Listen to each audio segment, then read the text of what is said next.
Use कर रहे होते हैं कुछ कॉस्मेटिक्स की चीज़ें भी, देन हम लोग कॉन्टैक्ट लेंसेज भी यूज़ कर रहे होते हैं, उसकी वजह से भी क्या प्रॉब्लम हो सकती है इसकी? बड़ा अच्छा आपने टॉपिक देना मैं टच किया कॉन्टैक्ट लेंस। एक्चुअली ना हमारे यहाँ सिस्टम नहीं ना, हम यूएस में रह रहे हैं ना यूके के अंदर ना यूरोप के अंदर। आपको पता है ना यहाँ वहाँ पर तो ना धुआं होता है ना मिट्टी होती है ना हारन का इस्तेमाल किया जाता है ना। यहाँ हमारी ये तीनों चीज़ें वाफर मिकदार में है ना। पोल्यूशन की हम बात कर रहे थे कि वो लाहौरियों ने ना अपनी उम्र कम से कम जो है ना 10 साल कम कर ली है इस पोल्यूशन की वजह से। अब इसी तरह वो डेफिनेटली आंखों को मुतासर कर रही है, वो आंखों में जलन होगी। होता ये कि वो कहते हैं कि हमारी आंखों में आप किस तरह डॉक्टर साहब कह रहे हैं कि आपकी आंख में ड्राई आइज है और पानी सानू ज़्यादा आंडे है, लाहौरी कहते हैं ना इस तरह। तो वो बेसिकली पानी ज़्यादा नहीं आता, वो ड्राइनेस की वजह से वो आपको जलन जो होती है आप रब करते हैं ना, उसकी वजह से सारा प्रॉब्लम शुरू हो जाता है। इवन कि ये होता है कि ये जो आँखें जो हैं ये भी इसमें सोजन होना शुरू हो जाती है। अच्छा, अल्लाह ताला ने एक बड़ा सिस्टम खूबसूरत रखा हुआ है कि जिस तरह आपको पता है ना गाड़ी का बारिश शुरू होती है वाइपर चलता है जी। ये हमारा ग्लैंड्स है ना, ये हमारे ग्लैंड स्क्रीशन करते हैं तो हम ब्लिंक करते हैं। हाँ। आप समझ लें कि वाइपर है, तो हमारी विजन क्लियर हो जाती है जी। हम ब्लिंक करते हैं तो एक टीयर फिल्म होती है, मेडिकल की ज़बान में उसको टीयर फिल्म कहते हैं, जो सामने वाली पतली है इसको कॉर्निया कहते हैं, ठीक है ना। तो उसके ऊपर हम वो जो कॉन्टैक्ट लेंस उसी तरह वापस आते हैं, कॉन्टैक्ट लेंस उसके ऊपर चढ़ा देते हैं, ठीक है ना। बच्चियाँ ये करती हैं वो कॉन्टैक्ट लेंस का एक तो किसी का लगा लेना, इंतहाई जहर कातिल है, ठीक है जी। रात को लगा के सो जाती हैं, वो बिल्कुल गलत है। रात को देखें, आपकी आँख को ऑक्सीजन चाहिए ना। अगर आपने एक हॉल चढ़ाया हुआ है और फिर रात को लगा के आपने सो गई, आँख भी आपने बंद कर ली है, तो आप इतना लीथल इन्फेक्शन होता है कि ये आँख मेल्ट होने का खर्चा होता है कि सामने वाली जो पुतली है वो बिल्कुल ही जवाब दे जाती है, उसकी केराटोप्लास्टी हमें करनी पड़ती है, पुतली तब्दील करनी पड़ती है। अमेरिका से श्रीलंका से आती हैं। तो ये छोटी छोटी बातें हैं ना, ये हम समझते नहीं है ना। वो तो वो बस वो दूसरी बात है कि कुछ बच्चियाँ लगाती हैं लेंस नंबर वाले, क्या मतलब 3 नंबर है 4 नंबर है, पावर लेंसेज निकाल जाते हैं। हाँ। वो होता है कि ये वो दुकानदार के पास चले जाते हैं, वो उसको अगर 3 नंबर का है उसका नंबर तो वो 2.5 नंबर आधा नंबर कम करके लगा देगा। बिल्कुल इट्स वेरी रॉन्ग, ठीक है ना। उसकी प्रॉपर मेजरमेंट होती है, उसकी जो है ना गोलाई कितनी है उसकी करके के बाद फिर प्रॉपर जो अच्छी कंपनी के लेंस है वो लगाए जाएं, ठीक है ना। सारे काम ही यहाँ उलट हो रहे हैं ना। तो फिर जब अच्छा, सबसे बड़ा इशू पता क्या है यहाँ पे जो हमें डॉक्टर साहबान को बड़ी हुआ है कि सेल्फ मेडिकेशन बड़ी ज़्यादा है, ठीक है। हमारे यहाँ ना जो घर में दवाई पड़ी हुई है ना वो डाल लेंगे, जो मोहल्ले का चाचा मासी पकौड़े वाला दवाई बताएगा ना वो हम डाल लेंगे, इस्तेमाल कर लेंगे। जब हमारा काम बिगड़ जाएगा फिर हम डॉक्टर के पास आई ड्रॉप्स तो हम बाद में डालते हैं, सबसे पहले हम डालते हैं अर्के गुलाब जी। बल्कि इवन के एक हमारे दोस्त है तो वो मुझे किसी बीपर में ऐसे दे रहा था तो मुझे कहा डॉक्टर साहब वो अर्के गुलाब के बारे में ज़रा बता दीजिएगा। मैं कहा यार ये अर्के गुलाब नहीं ठीक, ठीक है ना। वो कहते नहीं आप बता दें, मतलब हमारा कॉन्सेप्ट देखे ना। नहीं तो ये नहीं हमें आंखों में नहीं डालना चाहिए, साइंटिफिक कोई प्रूवन नहीं है। इवन के सुरमा सुरमा जो है ना उसका इस्तेमाल किया था। देखें मैंने वही बात आई, वो खालिस चीज़ पता नहीं मिलती है कि नहीं। अगर मदीना शरीफ से मिलती है, आउट ऑफ कंट्री से मिलती है, तो मैं कह सकता हूँ कि चलो आप डाल लें, ठीक है। तिब्बे नबी में है, चलें वो एक सुन्नत भी है कि अल्लाह के आखिर रसूल सल्लल्लाहु अलैहि वसल्लम डाले सारा। लेकिन मामला ये है कि मामला फिर उसी तरफ आ जाएंगे कि वो पता नहीं क्या चीज़ उसके अंदर डाली हुई है, वो आपके लिए उल्टा वाले जान बन जाएगा ना सुरमा जो है। तो आपने इन चीज़ों से इज्तनाब करना है। सपोज कि अगर हमें ड्राई आइज हो जाती है तो उसका कोई इलाज भी तो होगा ना, जो हम इनिशियल स्टेजेस पे घर पर कर सकते हैं। कोई आई ड्रॉप्स हो सकते हैं जो हम लोग खुद से ले सकते हैं। उसको कहते हैं मसनूई आंसू, ठीक है। वो मार्केट्स के अंदर मुख्तलिफ नाम के साथ अवेलेबल होते हैं। बल्कि इवन ये कि पूरी दुनिया के अंदर ना इसकी खपत बहुत ज़्यादा, अरबों डॉलर्स के अंदर इसकी सेल है ना। कोई भी आई ड्रॉप डाल सकते हैं? नहीं, डॉक्टर ज़रूरी है कि मुस्तनद डॉक्टर से, आई स्पेशलिस्ट से मशवरा करने के बाद डाला जाए, ठीक है। बाज़ का ये होता है कि एक ड्रॉप होता है साइक्लोपेन, एक एट्रोपिन ड्रॉप होता है। अच्छा। तो वो आप ऐसे डाल लेते हैं, वो घर में पड़ा होता मैंने डाल लिया, वो आपकी पुतली फैला देंगे। 7 दिन तक आपकी कुछ नज़र ही नहीं आएगी, पुतली फैल जाएगी ना। तो जो ड्रॉप पड़ा हुआ हमारा, यही तो बता रहा हूँ कि यहाँ पे इवन के जो घोड़े वाली एक ट्यूब इस्तेमाल होती है जी हमारे यहाँ बहुत ज्यादा। यहाँ घोड़े वाली ट्यूब, हाँ, वो स्टीरॉइड्स होता है ना। अच्छा। वो उसके ऊपर एक वो उस कंपनी का एक निशान बना होता है उसको, और फिर पॉलीफिक्स की बात कर रहे हैं? नहीं वो और है, वो और है, उसके नाम मुझे अब जहन से भूल गया। वो अब कॉर्नियल अल्सर बन जाता है। ये जो कॉन्टैक्ट लेंस की बात आप कर रहे हैं, इसके अलावा ड्राई आइज के अंदर जो है ना कुछ डिजीज इस किस्म की है, जिस तरह गेंठिया है, जिस तरह एक सुजार्गन सिंड्रोम होता है, मुख्तलिफ बीमारियों का मरकब होता है, या डायबिटीज़ है, शुगर। मैं अक्सर कहता हूँ शुगर जो है ना तमाम बीमारियों की माँ है अगर इसको कंट्रोल ना किया जाए। ये दिल दिमाग आंखें गुर्दे उड़ा देती है, आंखों में फिर वो अफेक्ट करती है ना, तो फिर वो उसकी वजह से बात कहीं और चली जाती है। अच्छा, हम उस तरह डॉक्टर को दिखाते नहीं, ऊपर से वो घोड़ी वाली ट्यूब जिसमें स्टीरॉइड्स होते हैं वो इस्तेमाल करते हैं, वो बात को 1 गुना से 100 गुना कर देते हैं। फिर डॉक्टर के पास आते हैं, फिर हमारा मरीज बड़ी जल्दी में है। आप देख लें ट्रैफिक का, जो हम अब किसी मुल्क को देखना हो ना, आप तो ट्रैफिक को ट्रैफिक का निजाम देख लें, पता चलेगा कितना मुनज़्ज़म है और कितने हम अच्छे हैं और कितने हमें कितनी मुहज़्ज़ब कौम है। हर शख्स को जल्दी है। डॉक्टर के पास जो आएगा ना वो कहेगा मैंने पंजाबी में कहते हैं मैंने मगरों ला दो, बच्चे रिटायर से देके फारिग कर दिए।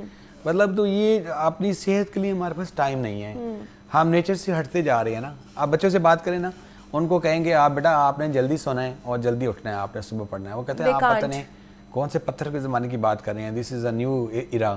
तो इसमें आप इस तरह की बात ना करें, हम लेट नाइट पढ़ेंगे और लेट तक हम लोग फिर उठेंगे। हाँ, ये सारा प्रॉब्लम होता है। अब जैसे आपने बात की शुगर जो है ना वो सारी बीमारियों की जड़ है। जो जिनको शुगर का मर्ज है उनके लिए आंखों की हिफाजत करना कितना ज़रूरी है और वो किस तरह कर सकते हैं और उनमें किस तरह की प्रॉब्लम्स आ सकती हैं आंखों से रिलेटेड? देखिए शुगर जो है ना वो मैंने एक स्टेम बनवाई हुई अपने पास ने खैराती हॉस्पिटल में वर्किंग कि वो उसको लगा के देता मरीज़ को। वहाँ पे लिखा हुआ है कि बराए मेहरबानी अपनी शुगर कंट्रोल करेंगे, दिल दिमाग आंखें गुर्दे मुतासर कर सकती है। ओके ठीक है ना, हार्ट अटैक होता है, लोगों ब्रेन पे होगा तो फालिज हो जाएगा, लोगों के गुर्दे वाश हो रहे हैं, भरे पड़े हैं। आप चले जाए ना इधर नेफ्रोलॉजी कार्डियोलॉजी, आप किसी से पूछें उसकी काज क्या, वो शुगर बताएगा। आंखों को हम डिस्कशन करें ना तो आंख जो है ना वो स्टार्ट होता है, ये ड्राई आइज से स्टार्ट होगा, फिर उससे आगे जाएगा। अगर खुदा ना खासा किसी को अल्सर हो जाता है तो वो बढ़ जाएगा, उसकी इंटेंसिटी बढ़ेगी, उसकी शुगर कंट्रोल नहीं होगी। पीछे जाएंगे तो हम आगे हम आँख के अंदर जाएंगे, सामने वाली जो है ना इसको कॉर्निया कहते हैं, उसके पीछे जो है ना हमारी जो आयरस कहते हैं, जो किसी की बिल्ली आंखें हैं किसी की बुरी हैं, उस आयरस की वजह से हैं। ठीक है ना, उसके आगे फिर जो छोटा सा सुराख है उसको हम प्यूपल कहते हैं, उसके पीछे लेंस होता है। ठीक है ना, अल्लाह ताला ने चारों तरफ से ना धागों से जोड़ा हुआ है। ठीक है ना, वो ऐसे मूव करता है। वक्त के साथ साथ जो है ना 40 साल के जब इंसान हो जाता है तो वो धागे जवाब दे जाते हैं, फिर हमें नज़दीक की ऐनक लगानी पड़ती है। ठीक है ना, फिर सफ़ेद मोतिया उसको कहते हैं, वो अल्लाह मियाँ का लेंस है, जो धागों से जुड़ा हुआ है ना वो अल्लाह मियाँ का लेंस है। तो वक्त के साथ साथ उम्र के साथ साथ या कुछ दवाइयाँ खाने से, कुछ पट्टों की बीमारी या कोई ट्रामा से वो सफ़ेद मोतिया बन जाता है। और शुगर भी उसमें से एक काज है, जिन लोगों की शुगर कंट्रोल नहीं पुरानी है वो सफ़ेद मोतिया बन जाएगा। अगर इससे आगे जाएंगे शुगर मज़ीद कंट्रोल नहीं होंगे तो वो काला मोतिया बन जाएगा। अच्छा, इससे आगे जाएंगे तो नूर का पर्दा आ जाता है आँख के अंदर, उसके ऊपर ना खून की छोटी नालियाँ होती हैं। मतलब जैसे दिल को खुदा ना खासा किसी को अटैक हो गया है तो वो दिल की नालियों में से ब्लॉकेज हो जाती है ना, सही है। इसी तरह आँख के अंदर भी खून की नालियाँ उस पर्दे को सप्लाई करते हैं तो हम देख सकते हैं। हमारी करीब की भी नज़र है, दूर की है, उन खून की नालियों में से खून रिसना शुरू हो जाता है। ऐसा खून रिसने की सूरत में जो है ना फिर हमें इंजेक्शन लगाने पड़ते हैं, फिर उसके अंदर हमें लेज़र लगानी पड़ती है। अगर बढ़ जाए तो फिर बड़ा ऑपरेशन करना पड़ता है, पर्दे का पर्दा उखड़ जाता है। तो मसाइल आगे से आगे जाते जाएंगे। ये देखिए कि सिर्फ शुगर कंट्रोल आपकी नहीं है, लेकिन उसमें एक बात और मैं ऐड करता चलूँ कि शुगर जो है ना ये जब हमारे 4 वाइटल आर्गन को मुतासर करती है, आंख के अंदर जो तब्दीली एक दफ़ा आ जाएगी तो वो वापस नहीं होगी है, वो रिवर्सिबल नहीं है। जी, हम आगे जो ड्रिल करेंगे, जो इलाज करेंगे वो आगे बचाने के लिए होगा। इसमें शर्त वही है घूम फिर के, मतलब कि जितनी आपकी बिनाई चली गई है वो वापस नहीं आ सकती है। और दूसरी बात है कि ये सारा इलाज का फायदा तब होगा जब शुगर कंट्रोल रखी जाएगी। अच्छा, कुछ लोग पता क्या कहते हैं, हमारा ना बड़ा अजीब सा यहाँ मिथ है कि जी वो डॉक्टर साहब ऑपरेशन से पहले शुगर कंट्रोल ऐसी हम कर लेते हैं शुगर कंट्रोल। भाई क्या मतलब, आपने शुगर वैसे ही कंट्रोल रखनी है। If you want to prolong your मतलब लाइफ तो आप अपनी शुगर को कंट्रोल रखेंगे ना, तो फिर ही बात आगे चलेगी ना। लेकिन ये है कि वो हम असल में ना बात सुनते नहीं हैं, मानते नहीं हैं। हमारी सबसे बड़ी बहस लड़ाई तो खैर नहीं मरीजों से की जाती, लेकिन ये कि हम थोड़ा सा नाराज़ होते हैं। मरीज़ को कहेंगे ना आप दवाई प्रॉपर तरीके से प्रॉपर टाइम पे खाएं, फॉलो अप करें, नहीं करेगा वो बात फिर आगे चली जाएगी। हम कहते हैं कि शायद एक दफ़ा अगर हमने इलाज करा लिया तो उसके बाद फॉलो अप लेना या दोबारा से चेकअप कराना वो ज़रूरी नहीं है, बस अब जो मर्जी आप करें। हमारे एक सीनियर जर्नलिस्ट दोस्त थे, उन्होंने कहा डॉक्टर साहब वो ना ब्लड प्रेशर हो गया। मैंने कहा देखिए ब्लड प्रेशर शुगर सारी ज़िंदगी रहने, इसकी दवाई आपको खानी पड़ेगी। उन्होंने कहा नहीं डॉक्टर साहब, उन्होंने किया है कि दवाई लग जाएगी।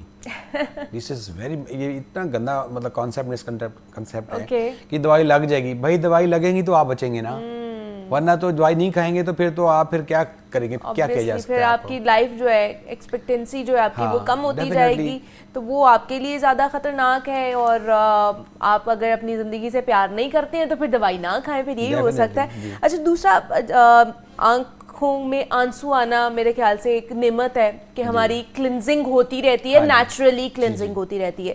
लेकिन बहुत से लोगों से मैंने सुना है कि जो आपके ग्लैंड्स होते हैं वो क्लॉग्ड हो जाते हैं, वाकई ऐसा है? और फिर उसकी सर्जरी होनी होती है, वो क्या तरीका इलाज है या किस तरह उसको फर्दर प्रोसीजर लेके जाया जाता है? वो जो ना एक बेसिकली बच्चा जब छोटा पैदा होता है ना, उसकी जो आंसुओं वाली नाली होती है ना, वो बाज़ वक़्त बंद होती है ना, बंद होती है। ओके, कुदरती तौर पे बंद होती है। उसको नेजल लैक्रिमल डक्ट ब्लॉक कहते हैं। लैक्रिमेशन से है, डक्ट जो है ना वो उसको नाली का नाम है, और जो है ना इस तरह ब्लॉक है, तो उसको ना बाज़ का हम बेहोश करके वो नाली खोलनी पड़ती है हमें। वो एक छोटी सी होती है चीज़, उसको ये हमारे ना आप देखें ना यहाँ छोटे छोटे सुराख है। हाँ। अच्छा, उसमें से वो जो ग्लैंड से पानी आता है ना, तो उसमें से जज़ब हो जाता है। ओके, ये अल्लाह ने एक सिस्टम रखा। आप जब रोएंगे, आप देखिए आपके नाक में पानी आता है, ये कनेक्शन है, फिर उधर से आ जाएगी, आंसू हमारे बाहर आना शुरू हो जाएंगे। तो वो उसको वो कहते हैं कि बाज़ का वो बंद हो जाए, फिर अगर किसी को बहुत ज़्यादा ड्राई हो जाए तो प्लग रखने पड़ते हैं। ये है कि ये ऐसा कोई बहुत बड़ी सर्जरी नहीं है। अच्छा। कि इसके लिए सर्जरी करनी पड़े, लेकिन असल में हमने अवामिल को हटाना है ना, जो काज कर रही हैं। तो ये नेचुरली अल्लाह की तरफ से ही वो बंद होती है बच्चों की? हाँ, बच्चों की होती है। और वो फिर जब पैदा होते हैं तभी उनकी करनी पड़ती है या नहीं? उसमें ये होती है नहीं, उसमें ये है कि हम पहले उसको मसाज बताते हैं, मखसूस किस्म का मसाज होता है, वो करने से, और बाज़ का तो उसमें डिस्चार्ज आता है कि इन्फेक्शन हो जाता है ना, बाज़ का बहुत आंखें भरी होती हैं, सुबह सुबह बच्चे की आंखें जुड़ी होंगी, वो मतलब डिस्चार्ज जिससे पीला मवाद सा आ जाता है। जी। उसको करने के लिए कुछ एंटीबायोटिक्स का इस्तेमाल हम देते हैं, फिर मसाज बताते हैं। 1 महीने तक मसाज करें प्रॉपर तरीके से, अगर उससे नहीं खुलेगा तो फिर गो हेड, फिर हम जो है ना फिर राम महला, इसका मतलब है कि उसकी वो नहीं हो रहा, उसका कोई ब्लॉकेज ज़्यादा है, तो हमें उसकी फिर प्रॉबिंग एंड स्ट्रिंजिंग करनी पड़ेगी, वो थिएटर के अंदर बेहोश करके बच्चे को। ये बड़ों में भी हो जाता है। अच्छा। हाँ, बड़ों के अंदर जो है ना उसकी भी जो उम्र के हिसाब से जो है ना वो उनकी डक्ट ब्लॉक हो जाती है। अच्छा। उसमें भी हमें प्रोबिंग स्ट्रिंजिंग करनी पड़ती है। और वो एज से रिलेटेड है? एज से रिलेटेड है। हाँ, ब्लॉक हो जाती है बिल्कुल। दूसरी बात ये कि बाज़ का ये होती है कि वो डक्ट उस सिरिंज से भी नहीं खुलती, ठीक है ना, स्ट्रिंजिंग हमें करते उससे नहीं खुलती, फिर हमें बड़ा ऑपरेशन करना पड़ता है। वो फिर बड़ा ऑपरेशन जो है ना वो हम कनेक्शन बनाते हैं एक अंदर से, वो जो ENT सर्जन है उसके साथ मिलके प्रोसीजर करते हैं, उसको DCR कहते हैं। वो इसके अंदर एक मखसूस नाली जो है ना वो डालनी पड़ती है कि हम वो नाली का कनेक्शन जो है ना बनाएं। मतलब हम जो है ना वो कहते हैं ना फबी अल्लाह रब्बी को मातु कज़ीबान, तो एक छोटी सी फॉरेन बॉडी हमारी आंख में चली जाती है ना, हमारे पास जो कल्पता हुआ आता है ना बंदा, वो बताता है कि मेरी आंख में वो मच्छर का पर चला जाता है, या पंजाबी में कख नहीं होता, वो चला जाता है, तो वो तड़पता हुआ आता है कि इसको आप निकाल देना, हम फिर उसको मशीन पर निकालते हैं। अच्छा, पता है एक और बड़ा अजीब सा यहाँ सिलसिला ना, मैं वही बार इस पर इंसिस्ट कर रहा हूँ, सेल्फ मेडिकेशन पे, सेल्फ प्रोसीजर। वो जो करा आंख के अंदर चला जाता है ना, वो जो मेटल का होता है या कोई भी चीज़, ये हमारे ना यहाँ पे हर आदमी को जल्दी है ना, तो वो खुद ही ना वो जो नोट होता है ना इसका 100 रुपीज़ का, जो अच्छा। उससे निकालने की कोशिश करते हैं। अच्छा, उनको समझाते हैं कि यार आप इस तरह क्यों कर रहे हैं। I was doing my OPD, मैंने एक बाबा जी से आया, मैंने कहा यार आपने क्यों निकाला, इससे इन्फेक्शन हो जाएगा आपका। तो वो मेरे से लड़ना शुरू हो गया कि मैं 50 साल से निकाल रहा हूँ, आज आपके पास आ गए हूँ और आपने मतलब वो लड़ना शुरू कर दिया। यहाँ का डॉक्टरों के बारे में बड़े लोग बात करते हैं कि बड़े कसाई हैं, लेकिन ये कि डॉक्टर यहाँ का बड़ा बेचारा मजलूम इसलिए है कि उसने 200 मरीज देखने हैं, नहीं उसकी कोई सुनता नहीं, 200 मरीज उसने देखने हैं। अगर मैं UK US में होता तो मैंने सिर्फ 10 देखने थे, और यहाँ पे सफ़ेद में होती है जो उसका अगले दिन हो जाता है ना, वहाँ 6-6 महीने बाद होना था ना। तो ये जो है ना हमारे वो कहते हैं ना हेल्थ एजुकेट करना, ये जो आप प्रोग्राम कर रही है ना, मैं कहता हूँ ये आपके जो होते हैं ना हमारे सियासी टॉक शोज और सब कुछ, तो मैं जब पेपर में लिखता भी हूँ ना, तो वो मेरे भाई भी जर्नलिस्ट हैं बड़े, वो कह रहे थे कि यार कोई इस तरह का लोगों का काम करें कि अगर एक काम भी हो गया, किसी का फ़ायदा हो गया, हमारी बख्शिश हो जाएगी, जो हमने चाहा था, ये है असल काम कि आप हेल्थ एजुकेट कर रहे हैं। मैं आप बोल रहा हूँ, लोगों को बता रहा हूँ, लोग सुन रहे हैं, लोगों का फायदा हो रहा है। ऐसे ही है, इसकी जरूरत है हमें बार बार करने की, बताने की। बेशक ऐसा ही है कि आप लोगों ने अपनी सेहत का ख्याल कैसे रखना है, इट इज़ वेरी इंपॉर्टेंट। और हम वैसे अपनी पूरी सेहत का ख्याल रख लेते हैं, लेकिन आंखों में आके कहीं ना कहीं ये ऐसी चीज़ें हैं ना जो बार बार ख़राब नहीं होती है। ज़रा सा कट लग जाता है तो हम कहते हैं कि चलो इसके ऊपर कोई मरहम लगा लेते हैं, लेकिन आंखें एक ऐसी कह लें कि अल्लाह ताला की दी हुई नेमत है कि अगर ये एक दफ़ा ख़राब होगी ना तो ये वापस नहीं आएंगी। एक दफ़ा आपकी बिनाई चलेगी तो ये वापस नहीं आएगी। आप ये भी अपने दिमाग में ज़रूर रखें। तो इसलिए इसकी एहतियात बरतना बहुत बहुत ज़्यादा ज़रूरी है, प्रिकॉशनरी मेजर्स लेना बहुत ज़्यादा ज़रूरी है। अच्छा, चले खुश्क आंखों के हवाले से तो चले बात हो ही गई है। आंखों की बिनाई आजकल बहुत ज़्यादा कम होती जा रही है। बच्चों में भी इतने मोटे मोटे ग्लासेस मैं देख रही हूँ कि लगे हुए हैं, यंगस्टर्स में भी इतने मोटे मोटे ग्लासेस लगे हुए हैं। दूर की नज़दीक की, मतलब अब बड़ी उम्र में हम जाके देखते हैं कि उनको नज़दीक की ग्लासेस लगती हैं। आजकल दूर की बिनाई बहुत ज़्यादा कम होती जा रही है। असल में ना गैजेट्स का इस्तेमाल बहुत गैजेट्स की वजह से, डेफिनेटली आप स्क्रीन का टाइम बहुत ज़्यादा है, स्क्रीन टाइम ज़्यादा होने से भी जो है ना ये ड्राई आइज़ हो जाती हैं। तो उसके लिए ज़रूरी है कि जो स्क्रीन का इस्तेमाल जिसका ज़्यादा है, जिस तरह मतलब मोबाइल इस्तेमाल कर रहे हैं, कोई लैपटॉप इस्तेमाल कर रहा है, उसको चाहिए कि आफ्टर 30 मिनट्स के बाद 30 सेकंड की ब्रेक लें। जैसे मैंने आपको कहा ना 2 घंटे बाद आपने मूव करना है, 30 मिनट के बाद 30 सेकंड की आप ब्रेक लें। आप अपनी जो अटेंशन है मोबाइल से या लैपटॉप से या उससे हटाएं। रात को अंधेरे के अंदर प्लीज़ मोबाइल का इस्तेमाल ना किया जाए। और बहुत ज़्यादा मोबाइल इस्तेमाल करेंगे तो यहाँ पे जो सर्वाइकल है ना आपके मोरे, ये मुतासर होना शुरू हो जाएंगे। तो बच्चे जो है ना इसका इस्तेमाल बहुत ज़्यादा कर रहे हैं। इवन कि मैंने ना एक इस पर लिखा भी सही, इस पर टीवी पे आपके हेल्थ रिपोर्टर्स के साथ हमने कैंपेन भी चलाई, मैगजीन पे भी लिखा कि इसके बच्चों की नज़र इसलिए कमज़ोरी कि हमारे यहाँ रिवाज नहीं है ना, स्कूल के बच्चों को अगर वो दाखिल हो ना, यहाँ पे गवर्नमेंट को चाहिए कि कंपलसरी कर दे कि आईसाइट उनकी चेक करवाएं। बिल्कुल चेक करवाएं। होता ये है कि एक आंख लेजी होती है, हाँ जी। एक आंख अच्छी होती है, दूसरी आंख उसको कंपलसेट करती रहती है।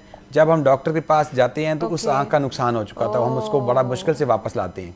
तो इसलिए जो है ना वो एक तो ऐनक का नंबर चेक करवाया जाए प्रॉपर टाइम पे और फॉलो अप किया जाए। कुछ लोग खुद से कहते हैं नहीं जी हमें तो नज़र आ रहा है, हमें ज़रूरत नहीं। नो, आपने हर 6 महीने बाद 3 महीने बाद जब डॉक्टर बुलाए आप वापस आके उसको चेक करवाएं। और चले अगर नहीं भी गवर्नमेंट कंपलसरी इसको कर सकती है, तो कैंप्स लगते हैं ना स्कूल्स में, स्पोर्ट्स कैंप लगा रहे हैं, बाकी कैंप्स लगा रहे हैं, आप हेल्थ कैंप लगाना शुरू कर दे, आंखों के हवाले से कैंप्स लगाना शुरू कर दे। ये आपके लिए भी अच्छी है, टीचर्स भी उधर चेकअप कराएं, बच्चों को भी चेकअप कराएं। ये बड़ी अच्छा एक एक्टिविटी भी हो जाएगी, बच्चों को पता होगा, घर जाके भी वो बता सकते हैं। तो आज हमने ड्राई आइज के ऊपर बात की है कि ड्राई आइज होती क्या है, किस तरह इनका इलाज किया जा सकता है और आपने अपनी आंखों का किस तरह ख्याल रखना है। डॉक्टर जावेद मलिक हमारे साथ मौजूद थे स्टूडियोज में, आई सर्जन है। डॉक्टर साहब बहुत शुक्रिया आपके वक्त का कि आप आए, इसके ऊपर बात की है। आगे बढ़ते हैं जनाब प्रोग्राम में और कुछ बात कर लेते हैं लाहौर शहर के हवाले से। 30 रुपए का तनाज़ा था जिसके ऊपर 2 सगे भाइयों को कत्ल कर दिया गया है।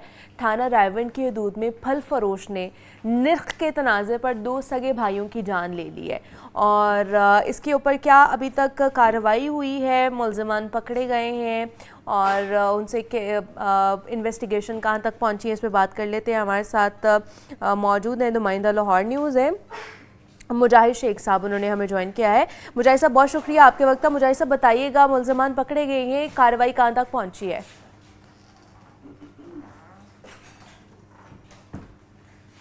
मुजाहिद साहब से दोबारा से रब्ता बहाल कर लेते हैं और आपको बता रहे हैं कि थाना रावंड की हदूद में ये वाक़या जो है ये पेश आया है कि फल फरोश ने कीमत के तनाज़े पर, आप कह लें नर्ख के तनाज़े पर 2 सगे भाइयों की जान ले ली है। मामूली सी तल कलामी हुई थी और उसके ऊपर जो है ना ये मामला सारा हुआ, लड़ाई हुई और जो फ्रूट फरोश था उसने डंडों से 2 भाइयों को तशद्दुद का निशाना बनाया। एक भाई जो है जाँ बहक उसी मौके पर हो गया और जो दूसरा है उसको हस्पताल ले जाएगा लेकिन वो जाँ पर ना हो सका। तो ये मामला था जो पेश आया। हमारे साथ टेलीफोन लाइन नहीं आ पाए, उसके ऊपर जुड़ नहीं पाए मुजाहिद साहब, इसके ऊपर मज़ीद भी बात कर लेंगे अगर उनसे रब्ता हो जाएगा। लेकिन अभी आप एक छोटी सी